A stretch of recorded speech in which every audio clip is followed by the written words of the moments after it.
ফেব্রুয়ারিতে নির্বাচনের প্রস্তুতি নিচ্ছে সরকার। জাতিসংঘে প্রধান উপদেষ্টা স্বৈরাচারের আবির্ভাব ঠেকাতে ভারসাম্যপূর্ণ গণতান্ত্রিক রাষ্ট্র গড়ে তোলাই লক্ষ্য। ডক্টর ইউনূসের ভাষণকে স্বাগত জানালো বিএনপি, জামায়াত ও এনসিপি। ভোট নিয়ে আর কোনো সংশয় নেই মির্জা ফখরুলের। জুলাই সনদ বাস্তবায়ন চান তাহের। বিচার সংস্কারে জোর আক্তারের। জুলাই সনদ বাস্তবায়নে বিচার বিভাগের পরামর্শ চাওয়ার পরিকল্পনা। 15 অক্টোবরের মধ্যে চূড়ান্তের আশা ঐক্যমত্য কমিশনের। ঝুলে গেলে নির্বাচন নিয়ে শঙ্কা বিশ্লেষকের। নাইক্ষ্যংছড়ি সীমান্তে ভয়ঙ্কর ফাঁদ। চোরাচালানে জড়িয়ে আরাকান আর্মির বিছানো মাইন বিস্ফোরণে অঙ্গ হারাচ্ছেন হতদরিদ্ররা। চক্রের হোতাদের ধরার চেষ্টায় বিজেপি। এবং পাহাড় সমুদ্রের মিতালি, সংস্কৃতি ঐতিহ্যের মেলবন্ধন। তবুও পর্যটনে পিছিয়ে বাংলাদেশ। অবকাঠামো দুর্বলতা ও নিরাপত্তা সংকটেই অন্যতম কারণ। ব্র্যান্ডিংয়ের উদ্যোগ।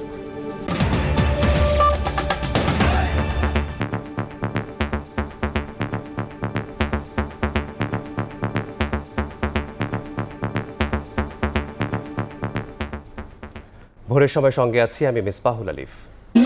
ফেব্রুয়ারিতে নির্বাচন আয়োজনের প্রস্তুতি নিচ্ছে সরকার। পাশাপাশি আইনের শাসন নিশ্চিতে সংস্কার কর্মসূচিও চলমান রয়েছে। জাতিসংঘ অধিবেশনে দ্বিতীয়বারের মতো দেয়া ভাষণে প্রধান উপদেষ্টা ডক্টর মোহাম্মদ ইউনূস আরও বলেন, স্বৈরাচারের আবির্ভাব ঠেকাতে ভারসাম্যপূর্ণ গণতান্ত্রিক রাষ্ট্র গড়ে তোলাই তার সরকারের লক্ষ্য। এ সময় প্রধান উপদেষ্টা বলেন, মিয়ানমার সংঘাতে ঝুঁকিতে পড়ছে আঞ্চলিক স্থিতিশীলতা। পাশাপাশি কঠিন হয়ে পড়ছে রোহিঙ্গা প্রত্যাবাসনও।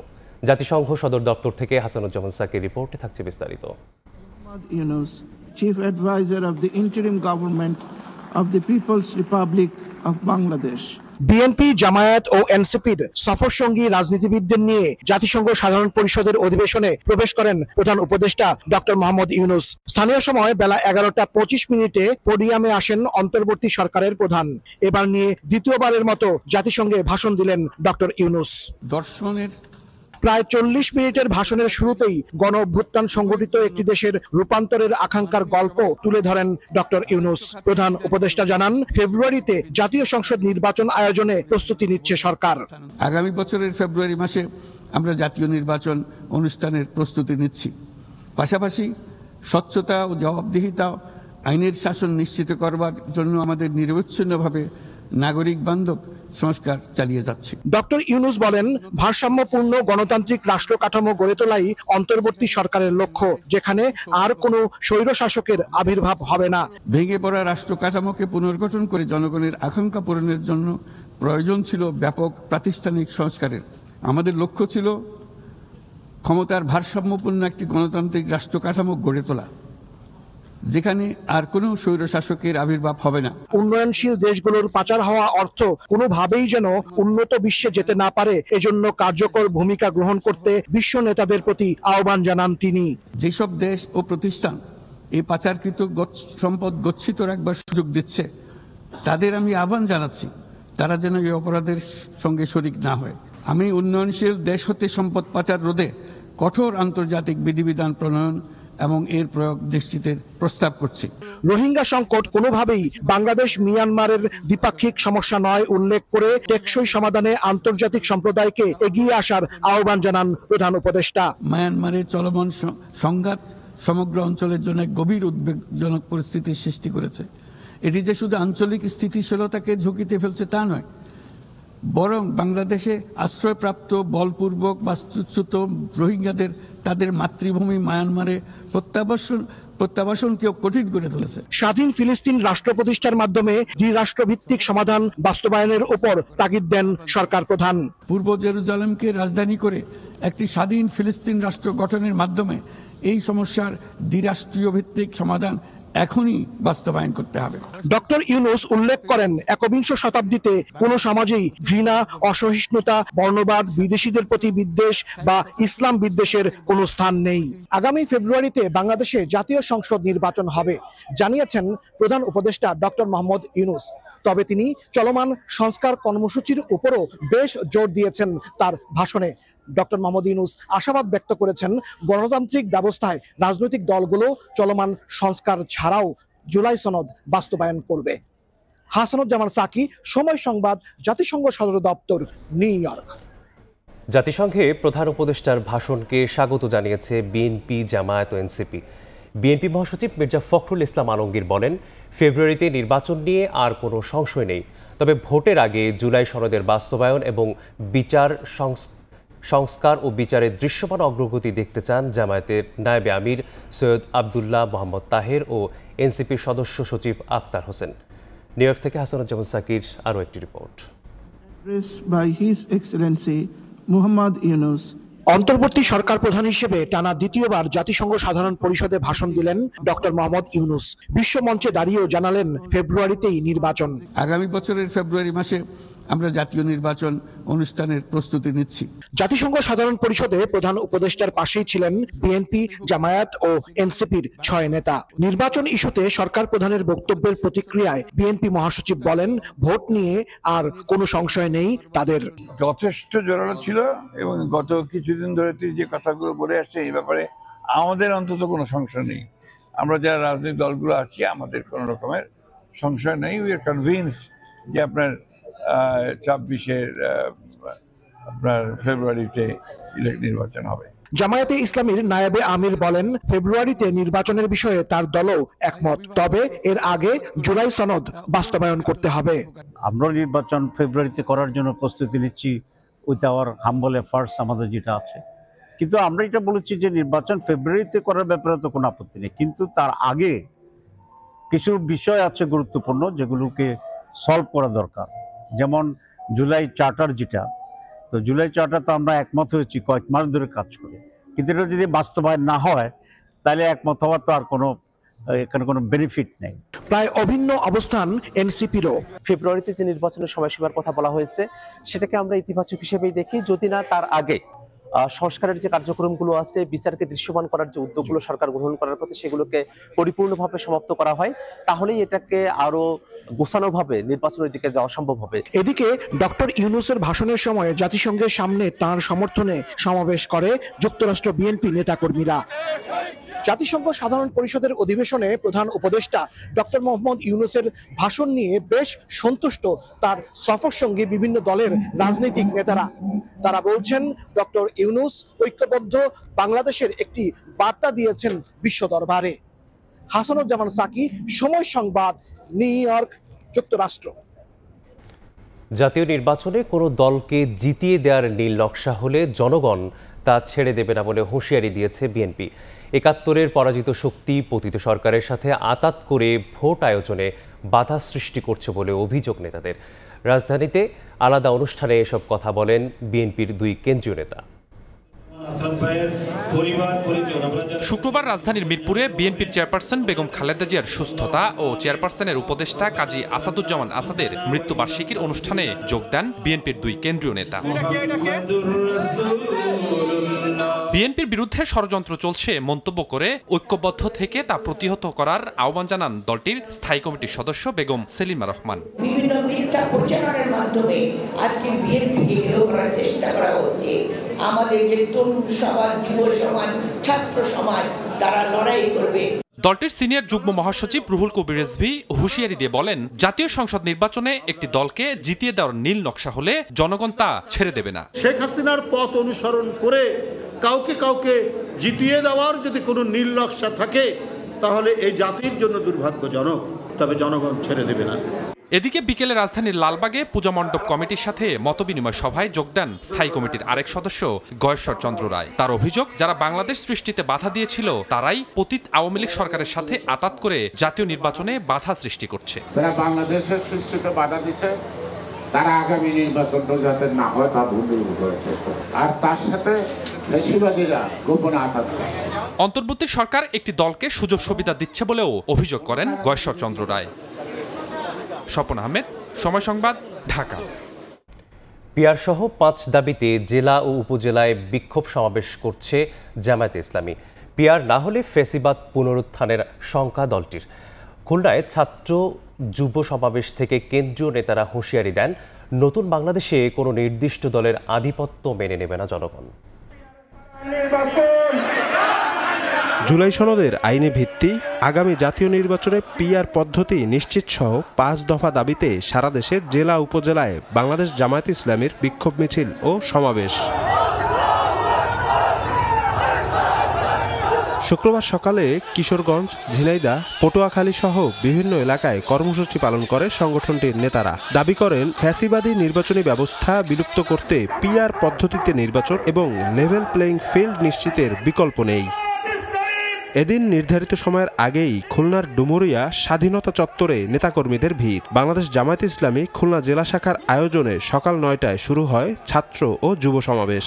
বক্তব্য রাখেন দলটির কেন্দ্রীয় নেতারা। একটি দলকে ইঙ্গিত করে বলেন, নতুন বাংলাদেশে কোনো নির্দিষ্ট রাজনৈতিক দলের আধিপত্য মেনে নেবে না জনগণ। বাংলাদেশের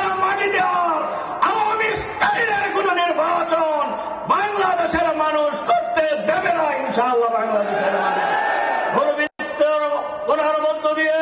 সন্ত্রাসী কর্মকাণ্ড বাংলাদেশে চলতে দেওয়া হবে না। আপনি জানেন না আপনার একটা বক্তব্যের মাধ্যমে কত মানুষ আপনাদের প্রতি ঘৃণা প্রদর্শন করে। আপনি জানেন না আপনার দলের আপনার নিজের কত দলের লোকের আপনাদেরকে এখন অপছন্দ করে। এদিন বিকেলে খুলনার ফুলতলা উপজেলায় আয়োজিত পৃথক সমাবেশে দলটির সেক্রেটারি জেনারেল মিয়া গোলাম পরোয়ার বলেন, বিগত দিনে যারা দুর্নীতি অপকর্মে জড়িত ছিল তাদেরকে জনগণ ক্ষমতায় বসাবে না। পুরানো বউ নতুন কাপড় দিয়ে আমরা দেখতে চাই না। আমরা বউও নতুন আনবো, শাড়িও নতুন আনবো। নতুন শাড়িতে পুরানো বউ চলবে না। অনেকে এখন চেষ্টা করছেন পুরনো গ্রামী অপরাধ, চাঁদাবাজি, মস্তানি, দুর্নীতি যারা চ্যাম্পিয়ন হয়েছিলেন, নতুন শাড়ি দিয়ে তারা সেই কদর্য চেহারা ঢেকে নতুন রূপে আসার চেষ্টা করছেন। বাংলার মানুষ সেটা গ্রহণ করবে না। আগামীতে সারা দেশে ছাত্র ও যুব সমাবেশ করার ঘোষণা দেন জামাত সেক্রেটারি। শফিক মুন্সি, সময় সংবাদ। জুলাই সনদ বাস্তবায়ন নিয়ে সংকট উত্তরণে নতুন পথ খুঁজছে জাতীয় ঐক্যমত্য কমিশন। বিচার বিভাগের কাছে পরামর্শ চাওয়া হতে পারে বলে জানিয়েছেন কমিশন সদস্য বদিউল আলম মজুমদার। জানান, রাজনৈতিক দলগুলোর উপর সিদ্ধান্ত চাপিয়ে দিতে চায় না কমিশন। প্রস্তাবনা পরিবর্তন করে হলেও 15 অক্টোবরের মধ্যে সনদ চূড়ান্ত করার প্রত্যাশা তার। সনদ বাস্তবায়ন না হলে নির্বাচন নিয়েই শঙ্কা জানান রাজনৈতিক বিশ্লেষক অধ্যাপক সাব্বির আহমেদ। হাসান ওয়ালির প্রতিবেদন। সংস্কার প্রস্তাবনায় নানা ভিন্ন মত পাশ কাটিয়ে রাজনৈতিক দলগুলোর ঐকমত্য তৈরি হলেও বাস্তবায়ন প্রক্রিয়ায় সে ঐক্যের দেখা মিলছে না। সংকট উত্তরণে বিশেষজ্ঞদের সঙ্গে দফায় দফায় বৈঠক করে সাংবিধানিক আদেশে আইনি বৈধতা এবং ত্রয়োদশ জাতীয় সংসদ নির্বাচনের দিন গণভোটের প্রস্তাব দিয়েছে কমিশন। জানিয়েও প্রকট আকার ধারণ করেছে মতভিন্নতা। জামায়াত ইসলামী সাংবিধানিক আদেশ এবং গণভোটের পক্ষে, তবে নির্বাচনের আগে গণভোট সম্পন্ন করে তার অধীনে জাতীয় নির্বাচনের দাবিতে অনড় দলটি। আর গণভোট নয়, বরং নতুন সংবিধান প্রণয়নে গণপরিষদ নির্বাচন চায় এনসিপি। অন্যদিকে বিশেষ সাংবিধানিক আদেশ সমর্থন করে না বিএনপি। সনদ বাস্তবায়নে বৈধ সাংবিধানিক প্রক্রিয়া বের করার পরামর্শ দলটির। রাজনৈতিক দলগুলোর দাবির পরিপ্রেক্ষিতে প্রস্তাবনা পরিবর্তনের চিন্তা ঐকমত্য কমিশনের। এক্ষেত্রে বিচার বিভাগের পরামর্শ চাওয়া হতে পারে। কমিশনের অন্যতম সদস্য বদিউল আলম মজুমদার বলছেন, কোনো কিছু চাপিয়ে দিতে চায় না কমিশন। এই পরামর্শ বিএনপি এবং আরো কিছু দল দিয়েছে। আমরা এবং আমাদের বিশেষজ্ঞ প্যানেল সেই বিষয়ে বিবেচনা করছে। বল রাজনৈতিক দলের কোর্টে, তো এই রাজনৈতিক দলের মতামতের ভিত্তিতেই আমাদেরকে কার্যক্রম পরিচালনা করতে হচ্ছে এবং আমরা কোনো চাপিয়ে দেওয়ার আমাদের ক্ষমতাও নেই, আমাদের কোনো আকাঙ্ক্ষাও নেই। ফেব্রুয়ারিতে যাত্রা শুরু করা ঐকমত্য কমিশনের মেয়াদ তৃতীয়বারের মতো 15 অক্টোবর পর্যন্ত বাড়ানো হয়েছে। এর মধ্যেই জুলাই সনদ চূড়ান্ত করতে চায় কমিশন। সনদের অধীনে নির্বাচন আয়োজনও রয়েছে বিবেচনায়। একমত যত দ্রুত হবে ততই এগুলো স্বাক্ষরিত হবে। তো আমরা কোনোভাবেই আগামী মাসের 15 তারিখের পরে যেতে চাই না। অধ্যাপক সাব্বির আহমেদ বলছেন, জুলাই সনদ বাস্তবায়ন না হলে নির্বাচন নিয়ে অনিশ্চয়তা তৈরি হবে। দলীয় স্বার্থ দূরে রেখে সবাইকে ছাড় দেওয়ার আহ্বান তার। ইলেকশনের বৈধতা নিয়ে প্রশ্ন উঠবে, নিশ্চয়ই আমরা সেটা চাই না। সুতরাং এটাকে ছাড় দিতে হবে। ক্রিটিক্যাল অবস্থার মধ্যে আমরা আছি, এটা সত্য, তাই না? কারণ সব দলগুলোই তারা ডেমোক্রেটিক ট্রান্সফরমেশনের চাইতে বেশি চিন্তা করতেছে দলীয় স্বার্থ। ঐকমত্য তৈরিতে রাজনৈতিক দলগুলোর সঙ্গে 2 দফায় বৈঠক করেছে কমিশন। প্রথম দফার আলোচনায় 166টি সংস্কার প্রস্তাবের মধ্যে 62টির বিষয়ে ঐকমত্য হয়। দ্বিতীয় দফায় বাকি সব সংস্কার প্রস্তাবনা অন্তর্ভুক্ত করা হয় 19টিতে, যার 9টি পয়েন্টে সর্বসম্মতিক্রমে ঐকমত্য এবং 10টিতে নোট অব ডিসেন্ট সহ একমত হয়েছে রাজনৈতিক দলগুলো। হাসান ওয়ালি, সময় সংবাদ, ঢাকা। এবার অন্য প্রসঙ্গ। বান্দরবানের নাইখংছড়ি সীমান্তে আন্তর্জাতিক আইন লঙ্ঘন করে স্থল মাইন পুঁতে রেখেছে মিয়ানমারের আরাকান আর্মি। এসব মাইন বিস্ফোরণে পা হারানো সহ মারাত্মক জখম হচ্ছেন বাংলাদেশিরা। সম্প্রতি সীমান্তে চোরাচালান বেড়ে যাওয়ায় ঝুঁকি আরও বাড়িয়ে তুলছে। এর বলি হচ্ছেন হতদরিদ্র, প্রলোভনে পা দেয়া মানুষ। মোহাম্মদ ফরাজের ছবিতে সুজাউদ্দিন রুবেলের রিপোর্ট। বাংলাদেশ মিয়ানমার সীমান্ত অঞ্চল, যেখানে পাহাড়, জঙ্গল আর খরস্রোতা নদী চোরাকারবারিদের জন্য তৈরি করেছে বহুমাত্রিক রুট। এই রুট ধরে বহুদিন ধরে চলে আসছে গরু, মহিষ ও মাদক পাচার। সীমান্তের ওপার মিয়ানমারের 0 পয়েন্টে পুঁতে রাখা হয়েছে অসংখ্য স্থলমাইন। চোরাচালান চক্রের মূল হোতারাও থাকেন আড়ালে, আর সামনের সারিতে থাকেন হতদরিদ্র মানুষ, যাদের প্রলোভন দেখিয়ে পাঠানো হয় সীমান্তের ওপারে। মাইন বিস্ফোরণে অঙ্গ হারিয়ে চিরতরে থেমে যায় তাদের চলার পথ। ওখানে আমাদের লোক যায় গরু আনার জন্য, সুপারি আনার জন্য, ওখানে পথে বসে দেয়, ওখানে ফুটে যায়। ও মায়ানমারের লোকে মদগুলো দিয়ে আমরা চলাচল করি, ওগুলো দেখাও যায় না, পা পড়লে তারপর পড়ে ওঠে। নাইখংছড়ির প্রায় 40 কিলোমিটার সীমান্ত জুড়ে বিজিবি চিহ্নিত করেছে অন্তত 30টি চোরাচালান পয়েন্ট। এসব পয়েন্টে ঝুঁকি নিয়েই পা দিচ্ছেন মৃত্যুর ফাঁদে। বাংলাদেশ মিয়ানমার সীমান্ত ঠিক 50 মিটার দূরে যেমন কাঁটাতার রয়েছে, ঠিক তার মিয়ানমারের অভ্যন্তরে বান্ডুলা বাজার, আর বাংলাদেশের ঠিক অভ্যন্তরে আমরা যখন অবস্থান করছি এটি বান্দরবনের জারুলিয়াছড়ি। এটি লাল পতাকা যেখানে দেওয়া হয়েছে, এটি আসলে সতর্ক বার্তা হিসাবে এসব পয়েন্ট ব্যবহার করে যারা চোরাকারবারি রয়েছে তারা মিয়ানমারের অভ্যন্তরে যাচ্ছে এবং সেখানে গিয়ে মাইন বিস্ফোরণে আহতের ঘটনা ঘটছে। তবে লাল পতাকা টাঙিয়ে দেওয়ার পাশাপাশি সীমান্তের নজরদারি বাড়িয়েছে বিজিবি। এটা অ্যালার্মিং হারে বৃদ্ধি পাচ্ছিল, তো আমরা এটার বিপরীতে যেটা করেছি, চোরাচালানি রুটগুলো চিহ্নিত করে লাল পতাকা স্থাপনের মাধ্যমে সতর্কবার্তা জারি করেছে। সীমান্তের স্থানীয় বাসিন্দাদের সচেতনতার অভাব ও শিক্ষার নিম্ন হার ঝুঁকির মাত্রা আরও বাড়ছে বলে মত উপজেলা প্রশাসনের। তবে বিজিবি বলছে মূল হোতাদের আইনের আওতায় আনতে কাজ করছেন তারা। আমাদের যারা বিজিবির এখানে আছেন তাদের যে সকল লজিস্টিক্স, এত বড় সীমান্ত তো এত অল্প লজিস্টিক্সে আসলে জনসচেতনতা ছাড়া এটাকে একসাথে মোকাবেলা করা কোনোভাবেই সম্ভব না। তাদেরকে চিহ্নিত করা হয়েছে। এর ভিতরে সবচেয়ে বড় যে শাহিন ডাকাত, তাকে গ্রেপ্তার করা হয়েছে। আরও 5-7 জনকে যৌথ অপারেশন এবং তাদেরকে গ্রেপ্তারের আওতায় আনা হয়েছে। যারা এখনো বাইরে আছে তাদেরকেও আইনের আওতায় নিয়ে আসার জন্য কার্যক্রম গ্রহণ করা হচ্ছে, চলমান। নাইখংছড়ি সীমান্তে গত 8 মাসে স্থলমাইন বিস্ফোরণে পা হারিয়েছে 10 জন বাংলাদেশি। সুজাউদ্দিন রুবেল, সময় সংবাদ। বাংলাদেশ জুড়ে ছড়িয়ে আছে পাহাড়, নদী, সমুদ্র আর শত শত বছরের ইতিহাস। তবুও কেন এই দেশ হয়ে উঠতে পারছে না বিদেশি পর্যটকদের পছন্দের গন্তব্য? পর্যটন বিশ্লেষকরা বলছেন অবকাঠামোগত দুর্বলতা, আন্তর্জাতিক ব্র্যান্ডিংয়ের অভাব, নিরাপত্তা সংকট সহ নানা কারণে বিদেশি পর্যটকদের কাছে অনেকটাই অচেনা এ দেশ। যদিও পর্যটন বোর্ডের দাবি দেশের পর্যটনকে বিশ্ব দরবারে তুলে ধরতে কাজ চলছে। সাইফুল ইসলামের ছবিতে মাইমুনা হায়দার চৌধুরীর রিপোর্ট।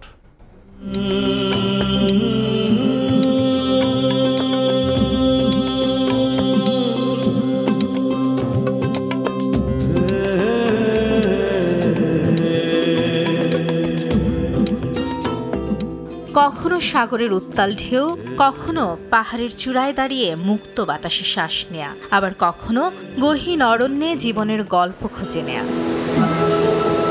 প্রাকৃতিক সৌন্দর্যে ভরপুর বাংলাদেশে রয়েছে কক্সবাজারের দীর্ঘতম সমুদ্র সৈকত, সুন্দরবনের প্রাকৃতিক সৌন্দর্য আর রয়্যাল বেঙ্গল টাইগার, সবুজ পাহাড়ের সৌন্দর্যমণ্ডিত রাঙামাটি, বান্দরবান, সিলেট আর দেশ জুড়ে অসংখ্য প্রাকৃতিক ঐতিহাসিক নিদর্শন।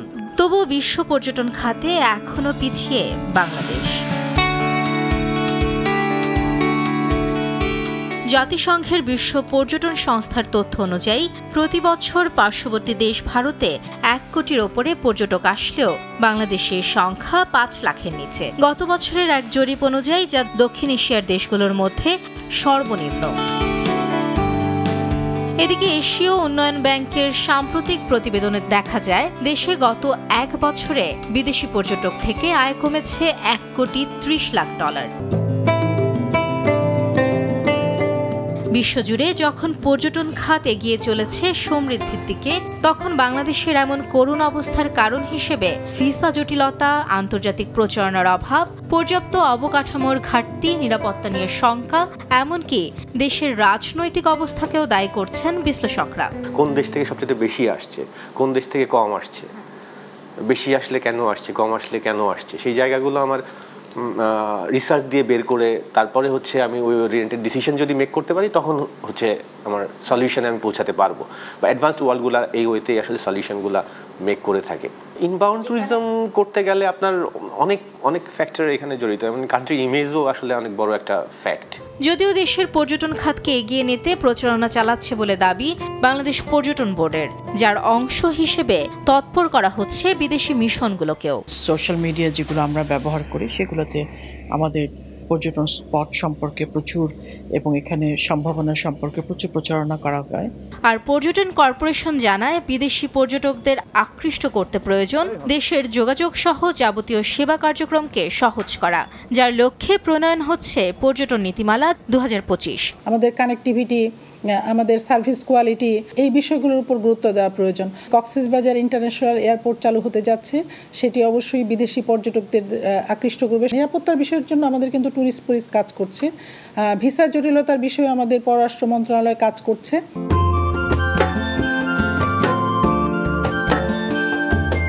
পর্যটন শুধু আর্থিক উন্নয়নের জায়গা নয়, একটি দেশের সংস্কৃতি, ঐতিহ্য আর ইতিহাসকে তুলে ধরার মাধ্যমও বটে। তাই টেকসই আর নিরাপদ পর্যটন গড়ে তোলার লক্ষ্যে সঠিক পদক্ষেপ বিশ্ব মানচিত্রে অন্যতম স্থান এনে দিতে পারে বাংলাদেশকে। প্রাকৃতিক সৌন্দর্য, ঐতিহ্য আর ইতিহাসে ভরপুর হলেও বিশ্ব পর্যটনে এখনও জায়গা করে নিতে পারেনি বাংলাদেশ। অথচ সঠিক পরিকল্পনা আর একটু প্রচেষ্টায় বদলে যেতে পারে এদেশের পর্যটন খাতের চেহারা। মাইমুনা হায়দার চৌধুরী, সময় সংবাদ, ঢাকা। বিশ্বের অন্যতম দীর্ঘ সমুদ্র সৈকত কক্সবাজারে প্রতি বছর ভ্রমণ করেন 25 লাখেরও বেশি ভ্রমণ পিপাসু, যার বেশিরভাগই দেশীয় পর্যটক। কিন্তু আসছেন না বিদেশিরা। ভ্রমণ পিপাসুরা বলছেন, পর্যটক বান্ধব অবকাঠামো, নিরাপত্তা ও বিনোদনের ঘাটতির কারণে পূর্ণমাত্রায় কাজে লাগানো যাচ্ছে না পর্যটন নগরী কক্সবাজারের সম্ভাবনাকে। একই সাথে বিদেশি পর্যটকদের জন্য গড়ে ওঠেনি প্রয়োজনীয় সুযোগ সুবিধাও। মোহাম্মদ ফরাজের ক্যামেরায় বিস্তারিত জানাচ্ছেন সুজাউদ্দিন রুকল।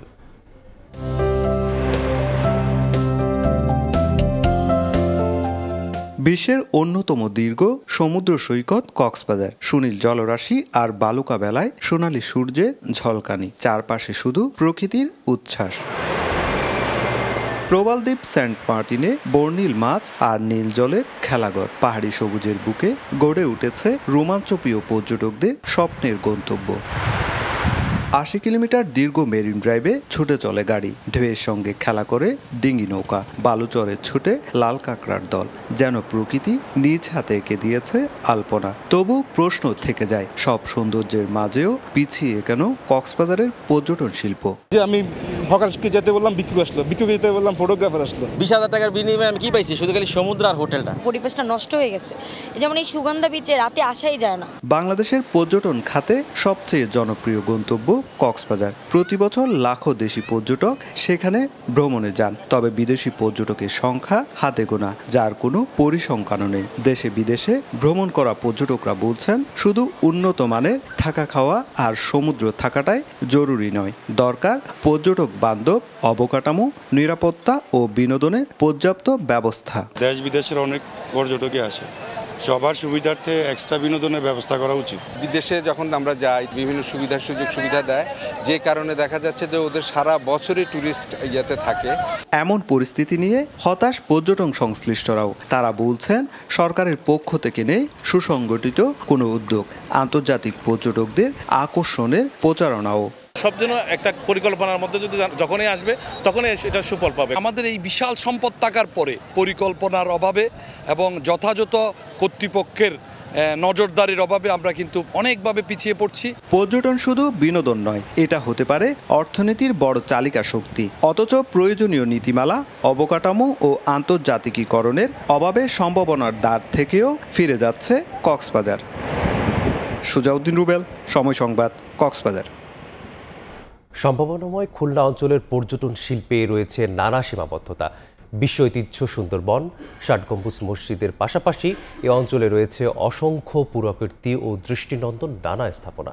তবে দীর্ঘদিনেও এখানে গড়ে ওঠেনি সুযোগ সুবিধা। সরকারের সঠিক পরিকল্পনায় এ অঞ্চলের পর্যটন কেন্দ্র থেকে নতুন অর্থনীতির সম্ভাবনা তৈরি হতে পারে বলে বলছেন সংশ্লিষ্টরা। আব্দুল হালিমের ছবিতে আব্দুল আল মামুনের রুবেলের রিপোর্ট।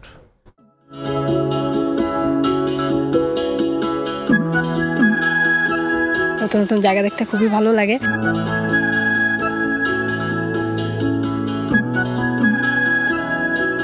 বঙ্গোপসাগরের কোল ঘেঁষে অপরূপ প্রাকৃতিক সৌন্দর্যের সুন্দরবন দেশের দক্ষিণ পশ্চিমাঞ্চলের ম্যানগ্রোভ বন পর্যটকদের অন্যতম আকর্ষণ। এ অঞ্চলের আরেক আকর্ষণ বাগেরহাটের ৬০ গম্বুজ মসজিদ। বিশ্ব ঐতিহ্যের অন্তর্ভুক্ত দক্ষিণাঞ্চলের এ দুটি কেন্দ্র। করমজল, হারবাড়িয়া, কটকা, কচিখালী, দুবলারচর সহ সুন্দরবনের পর্যটন কেন্দ্রগুলোতে প্রাকৃতিক অপরূপ সৌন্দর্য উপভোগের পাশাপাশি রয়্যাল বেঙ্গল টাইগার, হরিণ, কুমির, বানর ও পাখি সহ নানা রকম বন্যপ্রাণীতে রোমাঞ্চিত হন পর্যটকরা। সুন্দরবন ঘুরতে এসে অনেকেই ঘুরে যান এ অঞ্চলের আরেক বিশ্ব ঐতিহ্য বাগেরহাটের ৬০ গম্বুজ মসজিদে। খাজা খানজাহান আলী, উলুগ খানজাহান আলী, পাশেই আছে আমাদের খানজাহান আলী মাজার। যেগুলো যদি এই সরকার একটু ডেভেলপ করতো তাহলে সরকারও অনেক রাজস্ব বৃদ্ধি পেত, সরকারের মানুষের বিনোদনের অনেক নতুন নতুন স্থাপনা তৈরি হতো। দুই বিশ্ব ঐতিহ্যের পাশাপাশি খুলনা অঞ্চলে রয়েছে বহু পুরাকীর্তি ও দৃষ্টিনন্দন স্থাপনা। ৬০০ বছরের পুরনো বাগেরহাটের খানজাহান আলী দিঘি, খুলনার রবীন্দ্র কমপ্লেক্স, স্যার পিসি রায়ের বাড়ি, ১৫০০ বছর আগের যশোরের ভরত ভায়না ও সাতক্ষীরার তেতুলিয়া মসজিদ উল্লেখযোগ্য। তবে এসব স্থানে নেই পর্যটন বান্ধব সুবিধা। অজানা রয়ে গেছে অনেক পর্যটকের কাছে। অনুন্নত সড়ক ও নিরাপদ আবাসন সংকটে প্রসার ঘটেনি এ অঞ্চলের পর্যটন শিল্পের। রাস্তাঘাট ভালো করা যায় যদি এখানে একটা আবাসিক হোটেল থাকে, একটা আবাসিক জায়গা থাকে। গাড়ি পার্কিং এর ব্যবস্থা নাই, গেটের সামনে গাড়ি রেখে আসতে হয়েছে আমাদের। আর এখানে যে আসার যে রাস্তা সেটা অনেক সরু। পর্যটন ব্যবসা সংশ্লিষ্টরা বলছেন সরকারের বিভিন্ন দপ্তরের সমন্বয়হীনতা আর উদ্যোগের অভাবে সম্ভাবনা থাকলেও এ অঞ্চলে গড়ে উঠছে না পর্যটন শিল্প। যা কিছু গড়ে উঠেছে ব্যক্তি উদ্যোগে গড়ে উঠেছে। এখানে সরকারি সহযোগিতা যে মাত্রায় আমরা আশা করি তার 100-এর 10%ও আমরা, আমার ভুল হতে পারে, এটা আমার উপলব্ধি, আমরা কিন্তু পাই না। খুলনা, বাগেরহাট ও সাতক্ষীরায় প্রত্নতত্ত্ব অধিদপ্তরের অধীনে 40টি নিদর্শন রয়েছে। ঐতিহাসিক এসব পর্যটন কেন্দ্রগুলোর বিকাশ ঘটানো গেলে আগ্রহ বাড়বে দেশি বিদেশি পর্যটকদের, আর তাতে পর্যটন কেন্দ্রিক অর্থনীতিও সচল হবে। সব মিলিয়ে এ অঞ্চল হতে পারে দেশের অন্যতম পর্যটন এলাকা। আব্দুল্লাহ আল মামুন, রুবেল, সময় সংবাদ, খুলনা। নিখোঁজের 5 দিন পর খোঁজ মিলেছে বৈষম্য বিরোধী ছাত্র আন্দোলনের তুরাগ থানার সাবেক যুগ্ম আহ্বায়ক মাওলানা মামুনুর রশিদের। পূর্বাঞ্চলের একটি মসজিদের পাশ থেকে তুরাগ থানা পুলিশ তাকে উদ্ধার করে। আর এ নিয়ে পাল্টাপাল্টি অভিযোগ বৈষম্য বিরোধী ছাত্র আন্দোলন ও জাতীয় যুবশক্তির। গেল 22 সেপ্টেম্বর ভোরে উত্তরার বাসা থেকে বের হন জুলাই অভ্যুত্থানের সক্রিয় কর্মী ও তুরাগ থানা বৈষম্য বিরোধী ছাত্র আন্দোলনের সাবেক নেতা মাওলানা মামুনুর রশিদ। তবে এরপর থেকেই তার কোনো খোঁজ পাচ্ছিলেন না পরিবারের সদস্যরা। জানানো হয় আইন শৃঙ্খলা রক্ষাকারী কয়েকটি সংস্থাকেও। অবশেষে নিখোঁজের 5 দিন পর পাওয়া গেল মাওলানা মামুনুরকে। শুক্রবার দুপুরে পূর্বাচলের একটি মসজিদ থেকে তাকে উদ্ধার করে কুয়েত বাংলাদেশ মৈত্রী হাসপাতালে ভর্তি করে তুরাগ থানা পুলিশ। জিন্দা পাইছি এইটাই আমার শেষ কথা। আমি জিন্দা পাইছি, আমি কারোরও কোনো দোষারোপ করতে চাই না। তবে এটি অপহরণ নাকি অন্য ঘটনা সে ব্যাপারে এখনো নিশ্চিত নয় পুলিশ। মামুনুর পুরোপুরি সুস্থ আছেন। উনি সুস্থ আছেন, সম্পূর্ণ সুস্থ। ওনার শরীরে কোথাও কোনো চিহ্ন নাই বা কোনো মারধর বা কোনো ইয়ে নেই। উনি যে চেষ্টা করবেন একটু পালানোর বা একটা চিৎকার করা, সেটাও উনি করলেন না। এটা উনি নিজেই স্বীকার করেছেন। ওনার কথা কিছু হয়তো অসঙ্গতিপূর্ণ আছে, তো সেটা আরও ভালোভাবে জিজ্ঞেস করলে আমরা হয়তো জানতে পারবো। এদিকে বৈষম্য বিরোধী ছাত্র আন্দোলনের সাবেক এক নেতার অভিযোগের তীর অন্যদিকে। জাতীয় যে যুবশক্তি আছে, তাদের যে উত্তরার যে লোকজন আছে, তারা সরাসরি আওয়ামী লীগকে পুনর্বাসন করছে। মামুন এটা বিরোধিতা করেছিল এবং মামুন হচ্ছে এই প্রমাণগুলো সামনে তুলে নিয়ে এসেছিল, এবং এই প্রমাণটা সামনে তুলে নিয়ে আসার কারণেই হচ্ছে তাকে সমস্ত হুমকি ধমকি দেওয়া হয়। পরে রাতে এক সংবাদ সম্মেলনে এর প্রতিবাদ জানান জাতীয় যুবশক্তির নেতারা। মিথ্যা প্রচারণা চালানোর অভিযোগ করেন সংগঠনের আহ্বায়ক। যুবশক্তির গ্রহণযোগ্যতাকে নষ্ট করার জন্য একটি মহল তারা উদ্দেশ্যপ্রণোদিতভাবে সুপরিকল্পিতভাবে তারা প্রোপাগান্ডা চালাচ্ছে। কোনো প্রমাণ ছাড়া যারা মিথ্যাচার করছে তাদের বিরুদ্ধে আইনি ব্যবস্থা নেয়ার কথাও জানান তিনি। সেটিকে চালানো হয়েছে। ওয়ালিউল সাকিব, সময় সংবাদ। অপ্রতুল বোর্ডিং ব্রিজ এবং কনভেয়ার বেল্টের পাশাপাশি নানা সংকটের মাঝেও যাত্রী সংখ্যা বাড়তে থাকায় চট্টগ্রাম শাহ আমানত বিমানবন্দরে কার্যক্রম গুটিয়ে নেওয়া বিমান সংস্থাগুলো আবারও ফিরতে শুরু করেছে। বিশেষ করে চলতি মাসে ওমান ভিত্তিক সালাম এয়ারের বিমান চলাচল শুরুর পর আগামী ২৬ অক্টোবর বিমান আনবে আরব আমিরাতের ফ্লাই দুবাই। ফ্লাইট চালুর আগ্রহ দেখিয়েছে নর্দার্ন চায়নার মতো বিমান সংস্থা। শাকত ত্রিপুর ক্যামেরায় বিস্তারিত জানাচ্ছেন কমল দে। প্রয়োজনীয় যাত্রী না পাওয়ায় গত বছরের ১ সেপ্টেম্বর ওমান ভিত্তিক সালাম এয়ার এবং ডিসেম্বরে আরব আমিরাতের বাজেট এয়ার হিসেবে পরিচিত ফ্লাই দুবাই চট্টগ্রাম শাহ আমানত বিমানবন্দরে অপারেশন বন্ধ করে দিয়েছিল। কিন্তু বছর না ঘুরতেই বিমান সংস্থা দুটি আবারও ফিরে এসেছে শাহ আমানত বিমানবন্দরে। ১৮ সেপ্টেম্বর থেকে সালাম এয়ার সপ্তাহে ২টি ফ্লাইট পরিচালনা করছে। সে সাথে সপ্তাহে ৬০টি ফ্লাইট পরিচালনার পরিকল্পনা নিয়ে ২৬ অক্টোবর পুনরায় যাত্রা শুরু করবে ফ্লাই দুবাই। এছাড়া ফ্লাইট পরিচালনায় আগ্রহ দেখিয়েছে নর্দার্ন চায়না সহ আরও বেশ কয়েকটি আন্তর্জাতিক বিমান সংস্থা।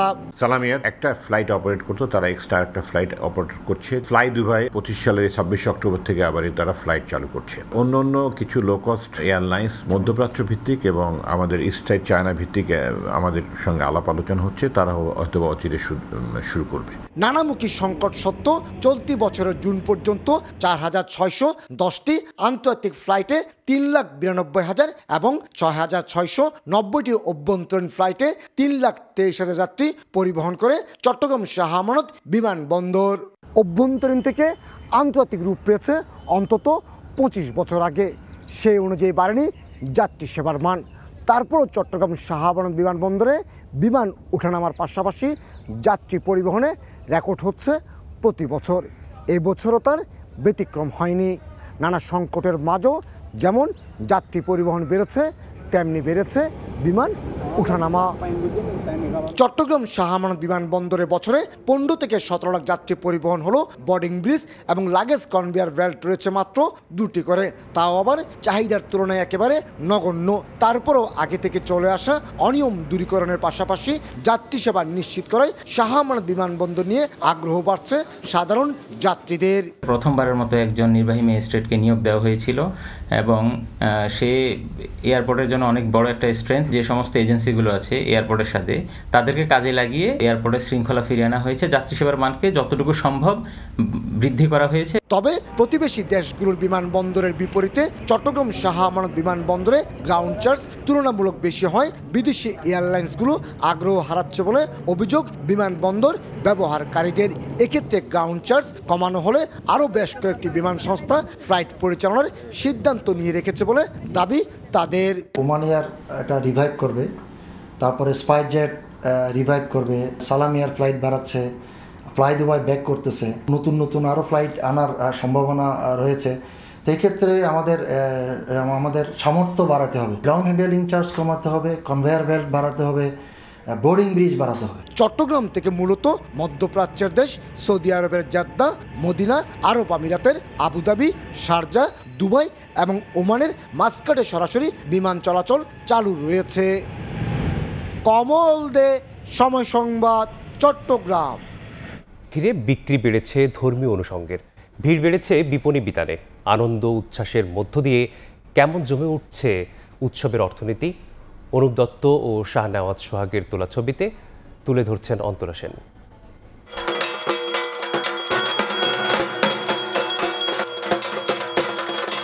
শুরু হয়েছে দেবীপক্ষ।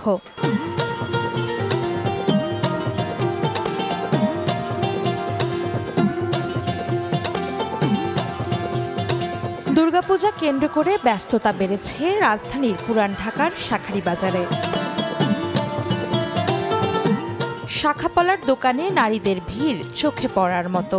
উৎসব উপলক্ষে আমাদের প্রতি বছরে নতুন নতুন শাখা পড়তে হয়। সব ম্যাচিং করে পরে তার জন্য আর কি কেনাকাটা হয়। নতুন জামা কাপড়ের সাথে নতুন শাখাও আর কি কেনা হয়েছে। বিক্রি বেড়েছে পূজার সরঞ্জামেরও। দেবীর সাজসজ্জা থেকে শুরু করে নতুন ঘণ্টা, কাসর, শঙ্খ সহ দরকারি নানা উপকরণ কিনতে দেশের বিভিন্ন প্রান্ত থেকে ছুটে এসেছেন অনেকেই। প্রত্যেক বছর মায়ের যত সরঞ্জাম আছে আমরা এখান শাঁখারি বাজার থেকে আমরা সব কেনাকাটা করে নিয়ে যাই। মায়ের সেট, মায়ের অস্ত্র, মালা, পূজা যা লাগে সামগ্রী সব আইটেমই বিক্রি। শারদীয় এই উৎসবের রং লেগেছে পোশাকের দোকানেও। নারীর চোখ শাড়িতে, আর ছেলেদের পছন্দ পাঞ্জাবি, টি শার্ট। শাড়ি কিনতে এসেছি, পাঞ্জাবি কিনতে এসেছি। দশমীর জন্য একটি পাঞ্জাবি তো লাগেই। আমরা বেয়ানের জন্য কিছু পাঠাবো, এর জন্য কেনাকাটা করছি আর কি। শাড়ির সাথে হিল নিয়েছি। মণ্ডপে যেতে হয়, এই জন্য ফ্ল্যাট জুতোই সবচেয়ে বেশি সুইটেবল। কেনাকাটায় পিছিয়ে নেই ছোট্ট সোনামণিরাও। পছন্দ মতো জামা জুতো কিনতে মা বাবার সঙ্গে তারাও আসছে বিপণী বিতানে। আমি পিঙ্ক কালার আর ব্লু কালার জামা কিনবো। অষ্টমীর দিন হলুদ কালার পাঞ্জাবি পরবো। বিক্রেতারা বলছেন এবার বেচাকেনা বেশ ভালো। শত কোটি টাকার বেশি ব্যবসা করার আশা তাদের। এবার আস্তে আস্তে যাতে ভালো ব্যবসা বাণিজ্য, এই আসলে আমি পড়ে আসছি। এবারে ব্যবসাটা মোটামুটি কালারফুল, যেগুলো একটু কমলা বা হলুদ, মানে ফেস্টিভ কালার যেগুলো, এইগুলাই আসলে বেশি ফোকাস করতেছে। 200 কোটি এরকম তো হবেই আশা করা যাচ্ছে। পুজো শুধু উৎসবের রং নিয়েই আসে না, সে সঙ্গে করে নিয়ে আসে বহু মানুষের বাঁচার রসদ। তাই পুজোকে কেন্দ্র করে যেমন বাড়ছে লেনদেন, তেমনই চাঙ্গা হচ্ছে উৎসবের অর্থনীতি। অন্তরা সেন, সময় সংবাদ, ঢাকা। দেবী দুর্গার বোধনের আগেই প্যান্ডেল উদ্বোধনের প্রতিবারের মতো এবারও টক্কর দিচ্ছে ভারতের দুই প্রধান রাজনৈতিক দল বিজেপি ও তৃণমূল। অন্যদিকে মহাষষ্ঠী যত এগিয়ে আসছে ততই ভিড় বাড়ছে মণ্ডপগুলোতে। দুর্গাপুজোর শহর কলকাতার উত্তর থেকে দক্ষিণ চারদিকেই এখন শুধুই উৎসবের আবহ। মণ্ডপ শৈলীর মধ্যে কেউ তুলে ধরছেন সামাজিক বার্তা, আবার সাবেকি প্রতিমা দেখে খুশি মনে বাড়ি ফিরছেন কেউ। উত্তর কলকাতার সন্তোষ মিত্র স্কোয়ারের এবারের থিম অপারেশন সিঁদুর। এই থিম দেখতে এতটাই ভিড় জমেছে যে তা সামলাতে হিমশিম খাচ্ছে কলকাতা পুলিশ। শুক্রবার দুপুরে পূজার প্যান্ডেল উদ্বোধন করেন কেন্দ্রীয় স্বরাষ্ট্রমন্ত্রী অমিত শাহ। সঙ্গে ছিলেন আয়োজক সজল ঘোষ ও রাজ্য বিজেপির শীর্ষ নেতারা। অন্যদিকে দক্ষিণ কলকাতার সুরুচি সংঘের পূজা উদ্বোধন করেন রাজ্যের মুখ্যমন্ত্রী ও তৃণমূল নেত্রী মমতা বন্দ্যোপাধ্যায়। প্রধান দুই রাজনৈতিক শিবির পূজার উদ্বোধন মঞ্চেও নিজেদের রাজনৈতিক বার্তা তুলে ধরতে ভোলেননি। আমি মায়ের কাছে প্রার্থনা করে এসেছি এই নির্বাচনের পরে যেন বাংলায় এমন কোন সরকার আসে যে সত্যিকারের সোনার বাংলা গড়তে পারবে। যারা মৃত্যুকে নিয়ে রাজনীতি করে না, তাদের বলুন চ্যারিটি বিগিনস এট হোম। আগে নিজের আয়নায় নিজেদের মুখ দেখো, তারপরে অন্যকে বলো বাংলা মানুষের পাশে ছিল, আছে, থাকবে। তোমরা আমাদের জলে ভাসাও আর আমরা জল তলাই। তবে চতুর্থীর বিকেলের আসল আকর্ষণ ছিলেন সাধারণ দর্শনার্থীরাই। লম্বা লাইনে দাঁড়িয়ে পছন্দের মণ্ডপে দেবী দর্শন করেন তারা। ছোটবেলা থেকে এখানে আসি, প্রথমে মা বাবার সাথে আসি, তারপর কলেজ সামনে থেকে আসার সময় তখন আসতাম। তো এটা এক ধরনের ট্রেডিশন হয়ে গেছে। এত বড় ঠাকুর এখানে, তারপরে মেন নর্থ কলকাতা ঠাকুরের মধ্যে একটা এটাও পড়ে। এখন যে পুজোটা হচ্ছে, এই পুজোটা অপশন সত্যি করা দরকার। কলকাতা শহর দুর্গাপূজার জন্য এর মধ্যে ইউনেস্কোর মানবতার অমূল্য সাংস্কৃতিক ঐতিহ্যর তালিকায় অন্তর্ভুক্ত হয়েছে। এরপর থেকে প্রতি বছর শহরের পূজা আয়োজন আরও বৈচিত্র্যময় হয়ে উঠছে। সময় সংবাদ, ভারত। আখাউড়া রেলওয়ে সেকশনে এক বছরে অর্ধশত ট্রেন দুর্ঘটনা ঘটেছে। ট্রেনে কাটা, ট্রেনে ধাক্কা আর ছাদ থেকে পড়ে মৃত্যু হয়েছে 53 জনের। এসব দুর্ঘটনায় যাত্রীদের মাঝে আতঙ্ক সৃষ্টি হয়েছে, ক্ষুব্ধ এলাকাবাসীও। তবে দুর্ঘটনার জন্য পুরাতন বগি ও ইঞ্জিনকে দায়ী করেন সংশ্লিষ্ট কর্মকর্তা।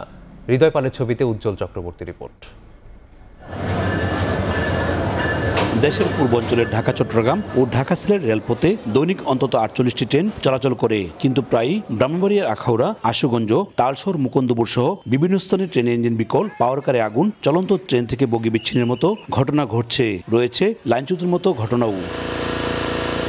গত 4 সপ্তাহের ব্যবধানে 6টি দুর্ঘটনা ঘটেছে। এর মধ্যে 19 আগস্ট আশুগঞ্জে ও 4 সেপ্টেম্বর তালশহরে 2টি ট্রেনের বগি লাইনচ্যুত হয়। 11 সেপ্টেম্বর তালশহরে চলন্ত কালনী এক্সপ্রেস ট্রেনের বগি বিচ্ছিন্ন হয়। সবশেষ 16 সেপ্টেম্বর ব্রাহ্মণবাড়িয়া স্টেশনে সুবর্ণ এক্সপ্রেসের ইঞ্জিন বিকল হয়ে পড়ে। এসব দুর্ঘটনায় যাত্রীদের মাঝে আতঙ্ক সৃষ্টি হয়েছে, ক্ষুব্ধ এলাকাবাসীও। এই ছোট ছোট দুর্ঘটনায় কিন্তু পূর্বাভাস দিচ্ছে যে বড় ধরনের দুর্ঘটনা ঘটার সম্ভাবনা এখানে রয়েছে। প্রাণহানি বা দুর্ঘটনা বা ডেবে যাওয়া অথবা আমাদের যে মূল্যবান সময় নষ্ট হচ্ছে সেই মূল্যবান সময় আমরা যাতে আর নষ্ট না হয়। মেয়াদ উত্তীর্ণ কিছু পার্টস দিয়ে তারা এগুলো এখনো চালায় যাচ্ছে। তবে দুর্ঘটনার জন্য পুরাতন বগি ও ইঞ্জিনকে দায়ী করেন সংশ্লিষ্ট কর্মকর্তা। লোকাল বা মেল ট্রেনগুলোতে আমরা মূলত আমাদের যে পুরাতন রেকগুলো আছে এগুলো চালাই। আমরা নেক্সটে পর্যায়ক্রমে আরও সতর্ক হব যেন অধিকতর চেক করে ক্যারেজ থেকে চেক করে আমরা এগুলো ফিট দিয়ে লাইনে নিতে পারি। গত 1 বছরে আখাউড়া রেলওয়ে সেকশনে ইঞ্জিন বিকল বগি বিচ্ছিন্ন,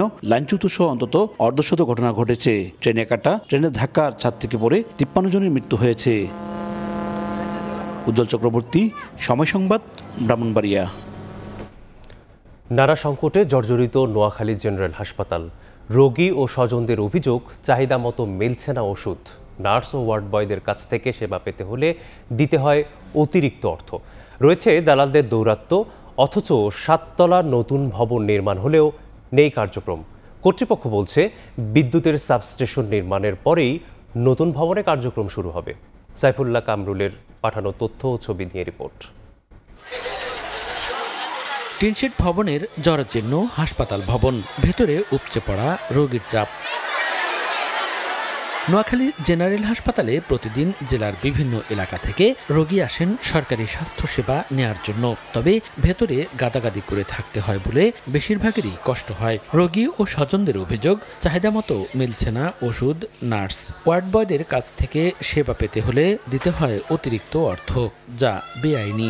এমনকি রয়েছে দালালদের দৌরাত্ম্য। টাইম বাই টাইম আমরা ডাক্তার পাইতেছি, তাও না আপনার এরকম মন খুশি মতন আইবো, এরকম মন খুশি মতন হেরা যাবো। একটা রক্তের টেস্ট যদি করতে 1600 টাকা চাওয়া হয় সরকারি মেডিকেলে, তাহলে এইসব মেডিকেলে মানুষ আসার প্রয়োজন না। প্রতিনিয়ত ওনাদেরকে 200 টাকা 300 টাকা দিতে হয়, রোগী এখান থেকে ওখানে নিতে হয়, ফাইল এখান থেকে ওখানে নিতে হয়, এভাবে চলতেছে।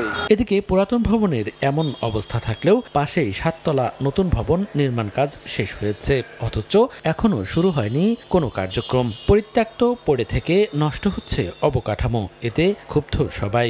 বিল্ডিংগুলা খালি রেখেছে, তাহলে আমাদের রোগীগুলা বাইরে পড়েছে। নতুন ভবনটা যদি চালু করে রোগীলে খুব ভালো হবে। চিকিৎসকরা বলছেন স্বল্প জনবলে রোগীদের সর্বোচ্চ সেবা দেওয়ার চেষ্টা করছেন তারা। আর নতুন ভবনের জন্য বিদ্যুতের সাবস্টেশন নির্মাণের পরই চালু হবে সব কার্যক্রম। একটা রোগীর জন্য বেশি জোর 1 থেকে 2 মিনিট বরাদ্দ থাকে। এই সময়ের মধ্যে যে ভালোভাবে রোগী দেখা সম্ভব সেটা আমি বলি না, তবে যদি আমি ভালোভাবে রোগী দেখতে যাই তাহলে আমার এই আউটডোরের রোগীর সংখ্যাটা লিমিট করে দিতে হবে। বরাদ্দ পেলেই আমরা সাবস্টেশনের কাজটা শুরু হয়ে গেলে আমরা লিফট সহ অন্যান্য যেসব বৈদ্যুতিক সংযোগের স্থাপনা আছে সেগুলোতে সংযোগ দিয়ে কাজ শুরু করতে পারবো। নোয়াখালী জেনারেল হাসপাতালের নতুন ভবন নির্মাণে ব্যয় হয়েছে 71 কোটি 69 লাখ টাকা। সময় সংবাদ, নোয়াখালী। ফেনী শহরে ব্যাপক উন্নয়ন হলেও নেই পর্যাপ্ত গণশৌচাগার। এজন্য সবচেয়ে বেশি বিপাকে পড়তে হয় দূর দূরান্ত থেকে আসা নারী পুরুষদের। যদিও দ্রুত সমস্যা সমাধানে উদ্যোগ নেওয়া হচ্ছে বলে জানিয়েছেন পৌর কর্তৃপক্ষ। মীর হোসেন সোহেলের ক্যামেরায় আতিয়া সজলের রিপোর্ট। এদিকে কোথাও পাইতেছে না টয়লেট। কুমিল্লার বাসিন্দা আবুল কালাম। মামলা সংক্রান্ত বিষয়ে কয়েক বছর ধরে ফেনীর আদালতে আসতে হয় তাকে, কিন্তু গণশৌচাগার না থাকায় প্রায় পড়তে হয় বিড়ম্বনায়। এইখানে এসে তারা সবচেয়ে বেশি বিপাকে পড়েন। এই 0 পয়েন্ট সহ আশপাশের প্রায় 2 থেকে 3 কিলোমিটারের মধ্যে নেই কোনো পাবলিক টয়লেট। এতে করে সবচেয়ে বেশি ভোগান্তিতে পড়েন পুরুষের পাশাপাশি নারী এবং শিশুরা। বয়স্ক মহিলারা তারা হয়তো পাবলিক টয়লেটে যাওয়ার জন্য কোনো স্থান পায় না। সবচেয়ে বেশি বিপদে পড়ছে আমাদের এই জনপদের মা, বোন এবং শিশুরা। শুধু তিনিই নন, এমন অনেক মানুষ নানা প্রয়োজনে ফেনী শহরে গিয়ে শুধু গণশৌচাগার না থাকায় পড়তে হয় বিপাকে। নারীদের জন্য এটি হয়ে ওঠে আরো বিড়ম্বনার। গণশৌচাগার শুধু নাগরিক সুবিধা না, এটি স্বাস্থ্যসেবার গুরুত্বপূর্ণ অংশ।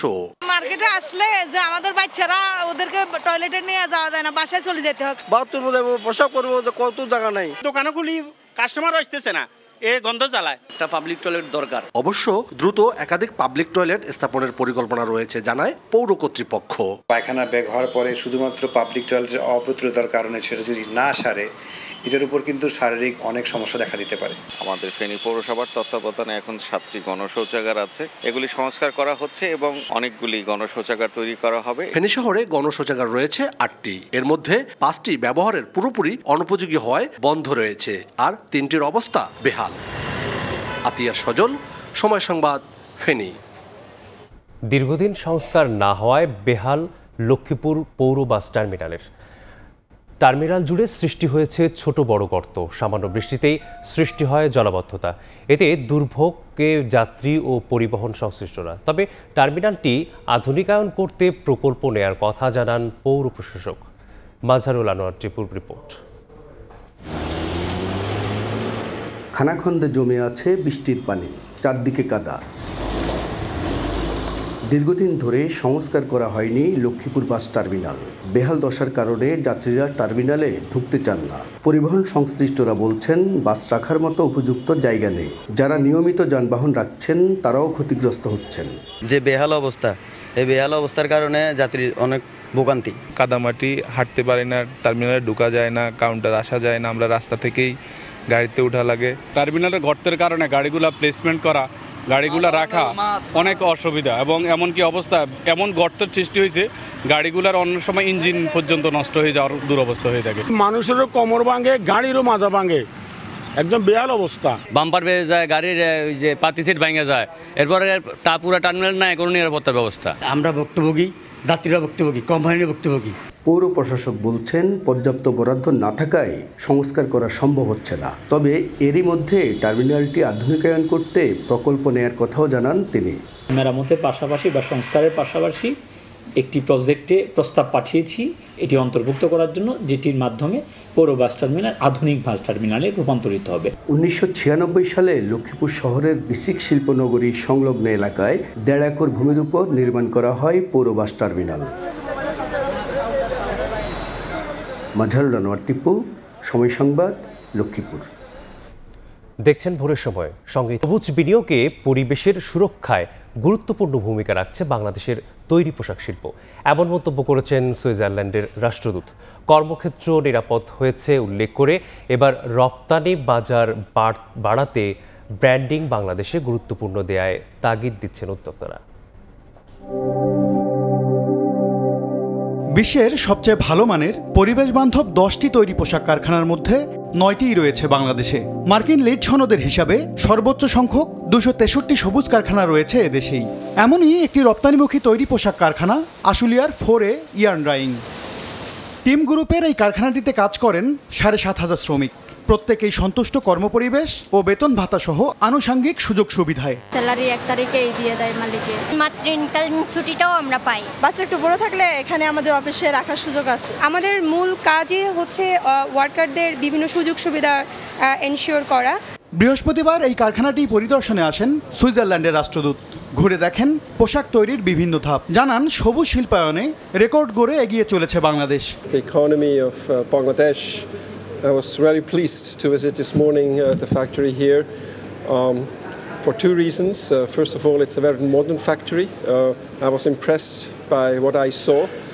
And then, of course, also because this factory is producing for brands in Switzerland, how you can combine business success with sustainable development. 4A dyeing কর্তৃপক্ষ জানায় বাংলাদেশি পণ্যের বাজার বাড়াতে দরকার মেড ইন বাংলাদেশের ব্র্যান্ডিং। আজ পর্যন্ত কোনো কাস্টমার আমাদেরকে ছেড়ে যায় নাই, because of our service, delivery, quality and everything. দেশের অন্যতম রপ্তানি আয়ের এই ঘাটতি শুধু টিকে থাকার লড়াই করছে না, বরং বিশ্বে দায়িত্বশীল ও সবুজ উৎপাদনে নেতৃত্ব দিচ্ছে। MS আরিফিন, আশুলিয়া, সাভার, ঢাকা। প্রতিষ্ঠার এক যুগেও নাগরিক সেবা বাড়েনি গাজীপুর সিটি কর্পোরেশনে। যত্রতত্র আবর্জনায় ছেয়ে গেছে পুরো নগরী। কর্তৃপক্ষ বলছে সমাধানের পথ জানা নেই তাদের। যেন আকাশ ছুঁয়েছে আবর্জনার স্তূপ। এর নিরাপদ উচ্চতা যেখানে 50 ফুট, সেখানে তা 8 থেকে 10 তলার চূড়ায় গিয়ে ঠেকেছে। শিল্পনগরী হওয়ায় ঘনবসতিপূর্ণ এলাকা গাজীপুর সিটি কর্পোরেশন। বিপুল জনসংখ্যার সঙ্গে পাল্লা দিয়ে বাড়ছে মানবসৃষ্ট বর্জ্য। সিটি কর্পোরেশনের তথ্য বলছে, শুধু মহানগর এলাকায় দিনে প্রায় ৩,০০০ মেট্রিক টন আবর্জনা সৃষ্টি হয়। দিন যায়, কর্তৃপক্ষ বদলায়। সিটি কর্পোরেশন হওয়ার এক যুগ পেরিয়ে গেলেও এই শহরের বর্জ্য ব্যবস্থাপনার উদ্যোগ নেয়নি কেউ। বিকল্প ডাম্পিং স্টেশন না থাকায় এই এক জায়গাতেই বছরের পর বছর ধরে ফেলা হচ্ছে ময়লা। ধীরে ধীরে উঁচু হচ্ছে পাহাড়, বাড়ছে এর প্রশস্ততাও। ভাগাড়ের পেছনে তুরাগ নদ। সামান্য বৃষ্টি হলেই দূষিত ও বিষাক্ত পানি মিশে যায় নদীতে। থাকাও যায় না, বৃষ্টি হলে এটা বেশি ক্ষতি হয়, গন্ধ আসে, আবর্জনা ফালানি পড়ে কোনো ফসল হয় না। অথচ নগরীর বর্জ্য ব্যবস্থাপনা নিয়ে সিটি কর্পোরেশনের অর্থায়নে অনেক আগেই মাস্টার প্ল্যান করেছে ঢাকা প্রকৌশল ও প্রযুক্তি বিশ্ববিদ্যালয়ের একটি বিশেষজ্ঞ দল। তবে নীতি নির্ধারকদের দ্বন্দ্বে আজও তা আলোর মুখ দেখেনি। সিটির যে মাস্টার প্ল্যানটা করা হয়েছিল ডুয়েটের পক্ষ থেকে, সেখানে কিন্তু আমরা স্পষ্ট কয়েকটা জায়গায় আমরা বলছি যে ওখানে স্যানিটারি ল্যান্ডফিল স্টেশন হবে এবং যাতে করে কোনো ধরনের রোগ জীবাণু বাতাসে, ইভেন আন্ডারগ্রাউন্ড ওয়াটারেও যেন কোনো রকমের সংক্রমণ না হয়। ডাম্পিং স্টেশন নির্মাণে প্রাথমিকভাবে ১০০ বিঘা জমি অধিগ্রহণের কাজ শুরু হলেও স্থায়ী সমাধানের পথ খুঁজছে সিটি কর্পোরেশন। চেষ্টা করছি যে এই বর্জ্য ব্যবস্থাপনাটা যাতে আধুনিক ইয়াতে নেওয়া যায়। একসাথে অনেক পরিমাণ জায়গা পাওয়া গাজীপুরে কিন্তু একটা বিশাল চ্যালেঞ্জে যায়। বর্জ্য অপসারণের নামে গাজীপুরের প্রতিটি ঘর থেকেই নির্দিষ্ট অর্থ আদায় করে সিটি কর্পোরেশন। মেহেদী হাসান, সময় সংবাদ, গাজীপুর। অনুকূল আবহাওয়া ও নিয়মিত পরিচর্যার কারণে কয়েক বছরের তুলনায় এবার খাগড়াছড়ির জুমের ধানের ভালো ফলন হয়েছে। এছাড়াও বাহারি সবজির চাষ হয়েছে জুমে। চাষের জন্য সার ও বীজের পাশাপাশি সরকারি প্রণোদনা চান জুমিয়ারা। উৎপাদন বাড়াতে আধুনিক জাতের বীজ বপনের পরামর্শ দিয়েছে কৃষি বিভাগ। খাগড়াছড়ি থেকে জিতেন বড়ুয়ার পাঠানো তথ্য ও ছবিতে রিপোর্ট। খাগড়াছড়ির পাহাড়ের উঁচু নিচু জমিতে থোকায় থোকায় ঝুলছে সোনালী রঙের ধান। দূর থেকে দেখলে মনে হয় এ যেন সবুজের বুক জুড়ে সোনালী ধানের হাসি। জুমের পাকা ধানে ছেয়ে গেছে পাহাড়ের পর পাহাড়। গত কয়েক বছরের তুলনায় এবার পাহাড়ে জুমের ভালো ফলন হয়েছে। ফসল ঘরে তুলতে সারাদিন ব্যস্ত সময় পার করছেন চাষিরা। ধান ছাড়াও হলুদ, মারফা, আদা, মরিচ, কচু, তিল, ভুট্টা ও বরবটি সহ প্রায় 40 জাতের সবজির আবাদ হয়েছে। তবে খরচের তুলনায় উৎপাদন ব্যয় বেশি হওয়ায় সার বীজের পাশাপাশি সরকারি প্রণোদনা দাবি জুমিয়াদের। বৃষ্টিপাত ভালো হওয়ার কারণে আমাদের ফসলগুলো খুব ভালো হয়েছে। টাকার অভাবে এবং অর্থের অভাবে যারা সার কিনতে পারে না এবং কীটনাশকগুলো শীত দিতে পারে না, তাদের কিন্তু দাম কম হয়ে যায়। যদি কৃষক যদি একটু সংযত করতো আমাকে, আমরা দান আমরা আরো উন্নতি করতে পারতাম। উৎপাদন বাড়াতে সনাতনী পদ্ধতির পরিবর্তে আধুনিক পদ্ধতিতে জুম চাষ করার পরামর্শ কৃষি গবেষণা ইনস্টিটিউটের। ফসলকে কিভাবে একই জমিতে বারবার জুম চাষ করতে পারি সেই বিষয়ে দিক নির্দেশনা দেওয়া হচ্ছে। সনাতন জুমকে আধুনিক জুমে রূপান্তর করার জন্য কৃষি গবেষণা নিরলস কাজ করে যাচ্ছে। উৎপাদন বাড়াতে খাগড়াছড়িতে জুম চাষীদের সরকারি প্রণোদনার আওতায় আনার আশ্বাস কৃষি সম্প্রসারণ অধিদপ্তরের। উচ্চ ফলনশীল ধানের বীজগুলো যেন কৃষকদের সবাইকে দেওয়া যায়। আগামীতে আশা করি আমাদের কৃষকরা পিছিয়ে থাকবে না, তারা অনেক কিছু আমাদের সহযোগিতা পাবে। কৃষি বিভাগের তথ্য, খাগড়াছড়িতে 2024-25 অর্থ বছরে জুমে আবাদ হয়েছে 1150 হেক্টর জমিতে, যা গত বছরের চেয়ে 26 হেক্টর বেশি। গত বছর ধান উৎপাদন হয়েছে 1540 মেট্রিক টন। এবছর উৎপাদন লক্ষ্যমাত্রা ধরা হয়েছে 1548 মেট্রিক টন। সময় সংবাদ, খাগড়াছড়ি। ভোরের সময় এই ছিল আমার কাছে। পরবর্তী সংবাদগুলো জানাতে সঙ্গে থাকবেন শবনম নিবিড়। ধন্যবাদ মেজবা। পরবর্তী সংবাদগুলো নিয়ে ফিরছি কিছুক্ষণ পরই। দেখছেন ভোরের সময়, সঙ্গেই থাকুন। বিরোধী ছাত্র আন্দোলনে হামলার অভিযোগে 20 শিক্ষার্থীকে আজীবন এবং 17 জনকে বিভিন্ন মেয়াদে বহিষ্কার করেছে শাহজালাল বিজ্ঞান ও প্রযুক্তি বিশ্ববিদ্যালয়। শুক্রবার বিশ্ববিদ্যালয়ের প্রক্টর অধ্যাপক মুখলেসুর রহমান সাংবাদিকদের এ তথ্য নিশ্চিত করেন। অভিযুক্ত আরও 19 শিক্ষার্থীর বিরুদ্ধে অভিযোগ প্রমাণিত না হওয়ায় তাদের বিরুদ্ধে কোনো ব্যবস্থা নেওয়া হয়নি। এর আগে গত 12 জানুয়ারি একই অভিযোগে বিশ্ববিদ্যালয়ের শাখা ছাত্রলীগের সভাপতি, সাধারণ সম্পাদক সহ 29 জনকে বিভিন্ন মেয়াদে বহিষ্কার করেছিল কর্তৃপক্ষ।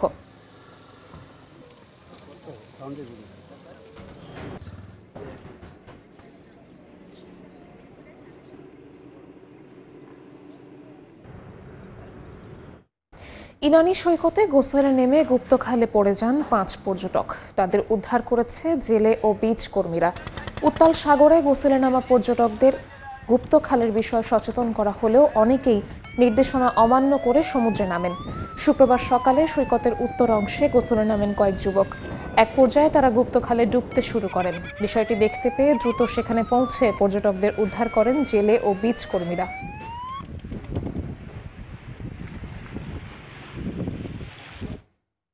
ফরিদপুরের চর ভদ্রাসনে পদ্মা নদীতে স্পিডবোট ডুবে এক নারী নিহত হয়েছেন। আহত হয়েছেন আরও ৮ যাত্রী।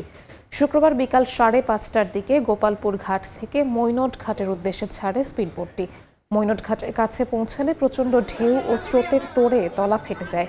মুহূর্তেই পানি ঢুকে ডুবে যায় স্পিডবোটটি। এ সময় 18 যাত্রী প্রায় আধা ঘন্টা নদীতে ভেসে থাকেন। পরে স্থানীয়রা ছুটে গিয়ে যাত্রীদের উদ্ধার করেন। দুর্ঘটনায় ডাঙ্গি গ্রামের গৃহবধূ দুর্গা রায় মারা যান। আহত ৮ জনকে চর ভদ্রাসন উপজেলা স্বাস্থ্য কমপ্লেক্সে ভর্তি করা হয়েছে। খাগড়াছড়িতে ৮ম শ্রেণীর মারমা ছাত্রীকে সংঘবদ্ধ ধর্ষণের প্রতিবাদে বিক্ষোভ ও মহাসমাবেশ করেছে যুগ্ম ছাত্র জনতা। শুক্রবার সকালে খাগড়াছড়ি সরকারি কলেজ প্রাঙ্গণ থেকে বিক্ষোভ মিছিল বের করে গুরুত্বপূর্ণ সড়ক প্রদক্ষিণ শেষে চেঙ্গি স্কোয়ারে গিয়ে সমাবেশ অনুষ্ঠিত হয়। বক্তারা বলেন, পাহাড়ে যুগ্ম নারীরা ক্রমাগত নিপীড়নের শিকার হলেও বিচার পায় না। দ্রুত ধর্ষকদের গ্রেফতার ও দৃষ্টান্তমূলক শাস্তির দাবি করেন তারা। এ সময় সড়ক অবরোধ করলে বন্ধ হয়ে যায় যান চলাচল। এর আগে গত 23 সেপ্টেম্বর সন্ধ্যায় প্রাইভেট পড়ে ফেরার পথে ওই কিশোরী ধর্ষণের শিকার হয়। এ ঘটনায় ভুক্তভোগীর বাবা মামলা করলে শয়নশীলক নামে এক যুবককে 6 দিনের রিমান্ড মঞ্জুর করে আদালত।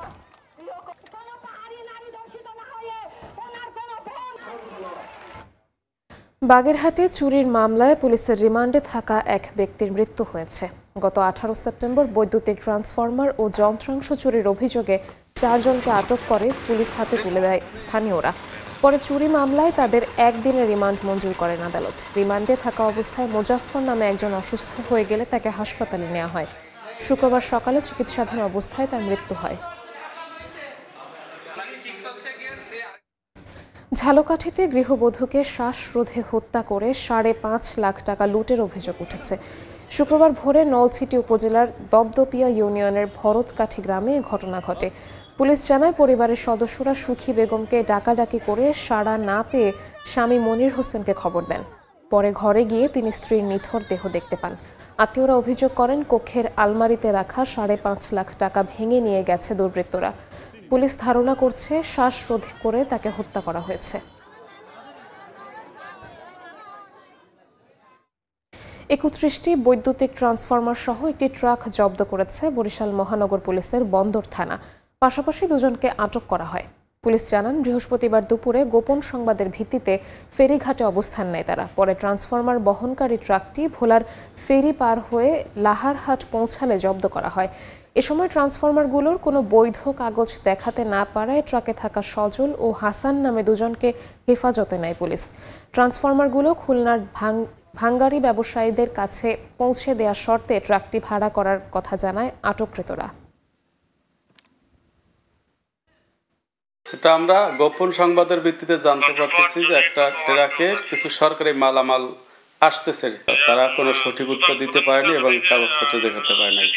পরে জানতে পারছি ভোলা লালমোহন থেকে এগুলি লোড হয়েছে। আমরা সংশ্লিষ্ট থানা এবং পল্লী বিদ্যুৎ ইউনিটের সাথে যোগাযোগ করছি এবং তারা আসছে। যখন যে সরকার ক্ষমতায় যায়, জামায়াত তার সঙ্গে থাকে বলে মন্তব্য করেছেন বিএনপি চেয়ারপারসনের উপদেষ্টা হারুনুর রশিদ। শুক্রবার বিকেলে চাঁপাইনবাবগঞ্জ সদর উপজেলার গোবরাতলা ইউনিয়নের মহিপুর কলেজ মাঠে এক সমাবেশে একথা বলেন তিনি। জামাত ইসলামের চরিত্র বিশ্লেষণ করতে গেলে তাদের মধ্যে মুনাফিকের চরিত্র বিদ্যমান। এরা যখন যে সরকার ক্ষমতা থাকে তখন তাদের সঙ্গে থাকে। এখন আবার ইউনূস সাহেবের সঙ্গে থেকে ইউনূস সাহেবের কাছ থেকে যত রকমের সুযোগ সুবিধা নেওয়া সব কিছু তারা নিচ্ছে। এখন তারা নির্বাচনকে বিলম্বিত করা, নির্বাচনকে আপনার যেন না হয় তার জন্য তারা বিভিন্ন চক্রান্ত ষড়যন্ত্র করছে। লাভ হবে কার? ওই আওয়ামী লীগ যারা আজকে বিগত 15 বছর দেশের মানুষের উপর অন্যায় জুলুম করেছে তারাই লাভবান হবে। উদযাপনের জন্য বিএনপির নেতাকর্মীরা কাজ করছেন বলে জানিয়েছেন দলটির ভাইস চেয়ারম্যান নুরুল ইসলাম মনি। শুক্রবার বিকেলে বরগুনার পাথরঘাটা ও বামনা উপজেলার পূজা মণ্ডপের প্রতিনিধিদের সঙ্গে মতবিনিময় শেষে একথা বলেন তিনি। সকল ধর্মের মানুষের নিরাপত্তা তিনি যদি গভর্নমেন্টে আসেন তার জন্য তো করবেনই। আর এখন ব্যক্তিগতভাবে প্রত্যেক এলাকায় বিএনপির লোকেরা গিয়া তারা চেষ্টা করছে তাদের সার্বিক নিরাপত্তা দেওয়ার জন্য। ইতিপূর্বেই গত বছর আপনারা দেখেছেন আমাদের বিএনপির লোকেরা প্রত্যেক মন্দিরে পাহারা দিয়ে যাতে কোনো সমস্যা সৃষ্টি হয় সে কাজটা করেছেন। আবার এবছর আরও শক্তিশালীভাবে এবং অন্তত প্রত্যক্ষভাবে তাদের সবাই উপস্থিত হয়ে আমরা তাদের প্রোটেকশন দিতে ব্যবস্থা করব। দুর্গাপূজা শান্তিপূর্ণভাবে উদযাপন নিশ্চিতে সর্বোচ্চ নিরাপত্তা ব্যবস্থা গ্রহণ করেছে র্যাব। শুক্রবার সকালে বরিশালের শ্রী শ্রী শঙ্কর মঠ পূজা মণ্ডপ পরিদর্শন শেষে একথা জানালো র্যাব ৮-এর অধিনায়ক লেফটেন্যান্ট কর্নেল নিস্তার আহমেদ। জানান নিরাপত্তা নিশ্চিত করতে টহল, গোয়েন্দা নজরদারি, ফোর্স রিজার্ভ এবং সাইবার মনিটরিং চালু রয়েছে। পাশাপাশি সোশ্যাল মিডিয়াও নজরদারিতে রাখা হয়েছে। এবছর বরিশালে ৪৭টি মণ্ডপ সহ জেলায় ৬৪০টি এবং বিভাগে ২১২৩টি মণ্ডপে পূজা অনুষ্ঠিত হবে।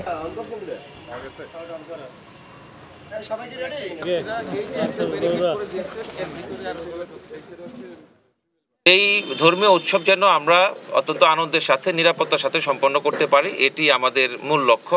গত ২৪ তারিখ থেকে আমাদের স্পেশাল টহল, বিশেষ টহল যেগুলো শুধুমাত্র পূজা মণ্ডপের জন্য আমরা ডেডিকেটেড করেছি, সেই টহল শুরু হয়ে গেছে অলরেডি।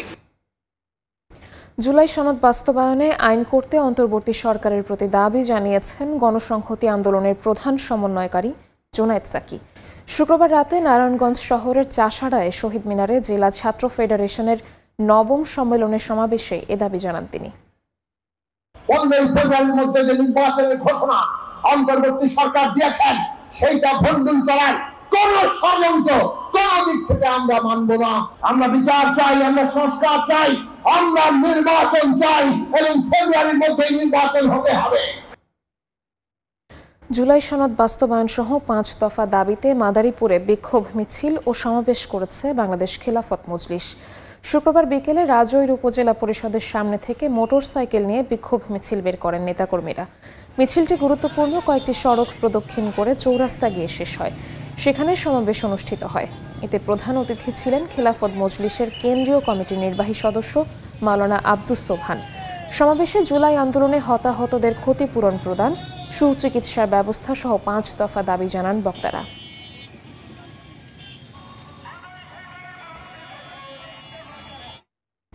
ভারতীয় জেলেদের আগ্রাসন বন্ধ ও সরকারি নিষেধাজ্ঞার সময়সীমা পরিবর্তনের দাবিতে নোয়াখালীতে মানববন্ধন করেছেন জেলেরা।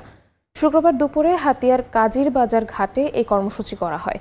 জেলেদের অভিযোগ, মা ইলিশ সংরক্ষণে নদী ও সাগরে ভিন্ন ভিন্ন সময়ে নিষেধাজ্ঞা দেয় বাংলাদেশ ও ভারত। এতে বাংলাদেশে নিষেধাজ্ঞা চলাকালে ভারতীয় জেলেরা ঢুকে মাছ ধরে নিয়ে যায়।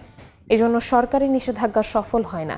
তাই নদী ও সাগরে ভারতীয় জেলেদের আগ্রাসন বন্ধ এবং মা ইলিশ সংরক্ষণে সরকারি নিষেধাজ্ঞার সময়সীমা পরিবর্তনের দাবি জানান জেলেরা।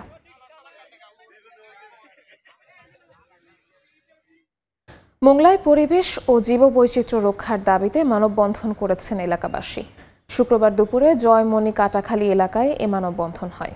এ সময় মিসার্স এজেড নামের একটি ড্রেজিং কোম্পানির বিরুদ্ধে পশুর নদী থেকে বালখেড বোঝাই ড্রেজিংয়ের বালু বন্দরের অধিগ্রহণ করা জায়গায় না ফেলে ব্যক্তি মালিকানাধীন কৃষি জমিতে ফেলার অভিযোগ ওঠে।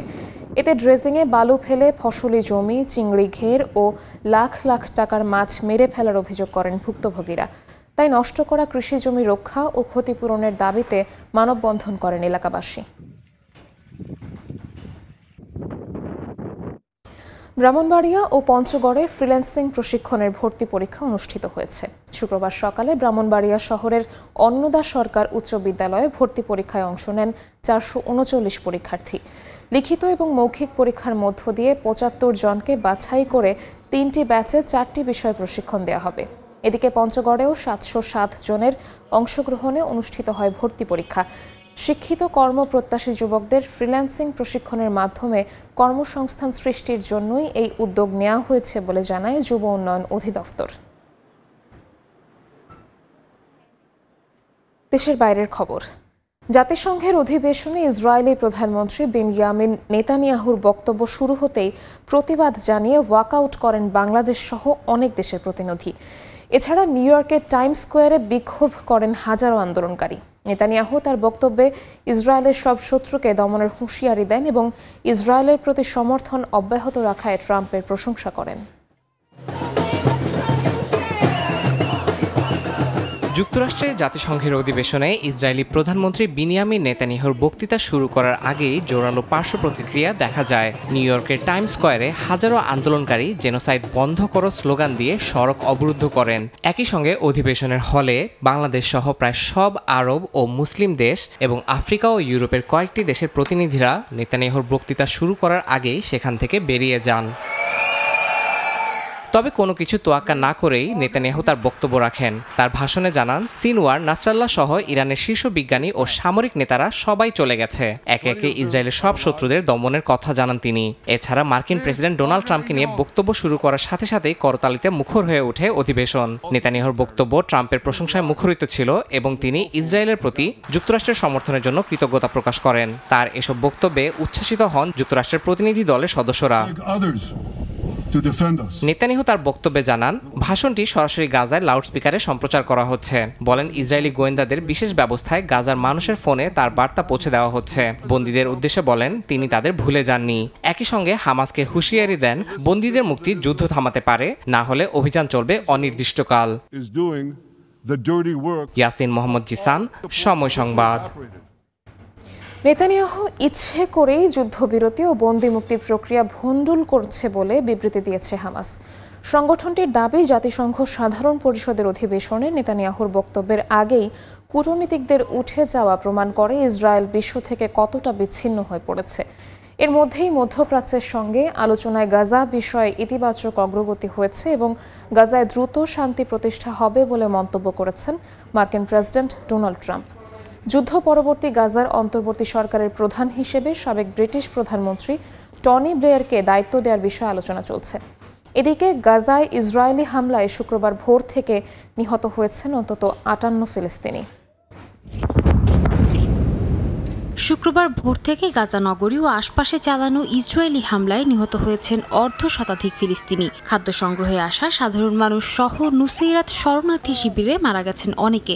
একই দিনে ইসরায়েলি ট্যাঙ্ক লক্ষ্য করে হামলা চালানোর দাবি করেছে হামাস। অন্যদিকে ফিলিস্তিনি ভূখণ্ডে কার্যক্রম চালিয়ে মানবাধিকার লঙ্ঘন করায় 69টি ইসরায়েলি প্রতিষ্ঠানকে কালো তালিকাভুক্ত করেছে জাতিসংঘ। এদিকে জাতিসংঘ সাধারণ পরিষদে নেতানিয়াহুর ভাষণের প্রতিক্রিয়ায় হতাশা প্রকাশ করেন গাজাবাসী। যুদ্ধবন্ধের কোনো ইঙ্গিত না পাওয়ায় মুষড়ে পড়েন তারা। আমরা নেতানিয়াহুর বক্তৃতা শুনেছি, এতে নতুন কিছু ছিল না। একই কথা তিনি গত 2 বছর ধরে বলে চলেছেন। মনে হচ্ছে তিনি এই ধ্বংসাত্মক যুদ্ধ চালিয়ে যেতে চান। নেতানিয়াহুর বক্তব্যকে যুদ্ধাপরাধীর ভাষণ আখ্যা দিয়ে হামাস জানায়, তার অবস্থানই যুদ্ধবিরতি আলোচনার প্রধান অন্তরায়। সংগঠনটির ভাষ্যমতে বিশ্বমঞ্চে শান্তির প্রতিষ্ঠার কথা বললেও নেতানিয়াহু গাজায় প্রতিদিন গণহত্যা চালাচ্ছেন। এ সময় গাজা দখল বা পাপেট সরকার গঠনের পরিকল্পনাকে নেতানিয়াহুর বিভ্রম বলে আখ্যা দেয় সংগঠনটি। হামাস আরও বলে, ইসরায়েল এখন আন্তর্জাতিক মহলে ক্রমশ বিচ্ছিন্ন হয়ে পড়ছে। জাতিসংঘের অধিবেশনে কূটনীতিকদের উঠে যাওয়াই তা প্রমাণ করে। অন্যদিকে মার্কিন প্রেসিডেন্ট ডোনাল্ড ট্রাম্প সাংবাদিকদের জানান, গাজার বিষয়ে সমঝোতা ঘনিয়ে এসেছে। তার ভাষায়, গাজা যুদ্ধ নিয়ে আলোচনা এখন শান্তির দ্বার প্রান্তে, খুব দ্রুতই তা বাস্তবায়িত হবে। তবে ইসরায়েলি কর্মকর্তারা এখনও স্পষ্ট করে বলছেন, হামাসকে পরাস্ত না করা পর্যন্ত যুদ্ধ থামবে না। এর মধ্যেই যুদ্ধোত্তর গাজা পরিচালনায় অন্তর্বর্তী সরকার গঠনের আলোচনায় উঠে এসেছে যুক্তরাজ্যের সাবেক প্রধানমন্ত্রী টনি ব্লেয়ারের নাম। মার্কিন সমর্থন পাওয়া এই প্রস্তাবে তাকে নেতৃত্বে রেখে জাতিসংঘ ও উপসাগরীয় দেশগুলোর সহায়তায় গাজার প্রশাসন চালুর পরিকল্পনা করা হচ্ছে। টনি ব্লেয়ারের কার্যালয় জানিয়েছে, তিনি কোনোভাবেই গাজাবাসীকে বাস্তুচ্যুত করার প্রস্তাব সমর্থন করবেন না। সাদিয়া তাসনিম, সময় সংবাদ। জাতিসংঘ নিরাপত্তা পরিষদে ব্যর্থ হল রাশিয়া ও চীনের প্রস্তাব। ইরানের উপর নতুন করে 6 মাসের জন্য নিষেধাজ্ঞা স্থগিত রাখতে চাইলেও সংখ্যাগরিষ্ঠ সদস্য দেশ তাতে সায় দেয়নি। আগামী রোববার বাংলাদেশ সময় ভোর 6টা থেকে কার্যকর হতে যাচ্ছে নতুন করে আরোপিত এই নিষেধাজ্ঞা। নিষেধাজ্ঞা থেকে বাঁচতে ইরানের শেষ প্রচেষ্টাও ব্যর্থ। শুক্রবার জাতিসংঘের নিরাপত্তা পরিষদে হওয়া ভোটে তেহরানের ওপর নিষেধাজ্ঞা আরও 6 মাস পেছানোর রাশিয়া চীনের খসড়া প্রস্তাব 4-9 ভোটে নাকচ হয়, যেখানে 2 দেশ ভোটদানে বিরত থাকে। ফলে ইরানের পারমাণবিক কর্মসূচি ঘিরে পশ্চিমা বিশ্বের চাপ আরও বাড়ল। নির্ধারিত সময় অনুযায়ী বাংলাদেশ সময়ে রোববার ভোর 6টা থেকে কার্যকর হবে নিষেধাজ্ঞা। ফ্রান্স, জার্মানি ও যুক্তরাজ্যের অভিযোগ, 2015 সালের যে চুক্তির মাধ্যমে ইরানকে পারমাণবিক অস্ত্র নির্মাণ থেকে বিরত রাখার চেষ্টা হয়েছিল তা লঙ্ঘন করেছে তেহরান। ফরাসি প্রতিনিধি জেরোম বোনাফো পরিষদে বলেন, ইরান কোনো গুরুতর পদক্ষেপ নেয়নি যা নিষেধাজ্ঞা স্থগিতের যৌক্তিকতা প্রমাণ করতে পারে। তবে তিনি স্বীকার করেন কূটনীতি চালিয়ে যাওয়া উচিত এবং নিষেধাজ্ঞা পুনর্বহাল মানেই আলোচনার পথ চূড়ান্তভাবে বন্ধ নয়। Iran's nuclear escalation, as detailed in over 60 IAEA reports over the past 6 years, is a threat to international peace and security. In its vote last week, this council fulfilled the necessary steps of the snapback process set out in Resolution 2231. Therefore, UN sanctions targeting Iranian proliferation will be reimposed this weekend. All member states are obliged to comply fully with these sanctions. অন্যদিকে রাশিয়ার উপজাতিসংঘ দূত Dmitry Polyanskiy দাবি করেন, ইউরোপীয়দের সন্তুষ্ট করতে Iran সর্বোচ্চ চেষ্টা করেছে, কিন্তু পশ্চিমা শক্তিগুলো সমঝোতায় রাজি হয়নি। জাতিসংঘ থেকে কাতার ভিত্তিক গণমাধ্যম আল জাজিরার কূটনৈতিক সম্পাদক জেমস বেইস জানান, সপ্তাহ জুড়ে নিউ ইয়র্কে ইরানের পরমাণু কর্মসূচি নিয়ে আলোচনা হলেও কোনো অগ্রগতি হয়নি। এমনকি ইরানের সর্বোচ্চ নেতা আগে ইঙ্গিত দিয়েছিলেন নতুন করে নিষেধাজ্ঞা কার্যকর হওয়ার সম্ভাবনাই প্রবল। বিশ্লেষকদের মতে, বিদ্যমান পশ্চিমা নিষেধাজ্ঞার উপর নতুন নিষেধাজ্ঞা চাপলে ইরানের অর্থনীতি আরও চাপের মুখে পড়বে। সাদিয়া তাসনিম, সময় সংবাদ।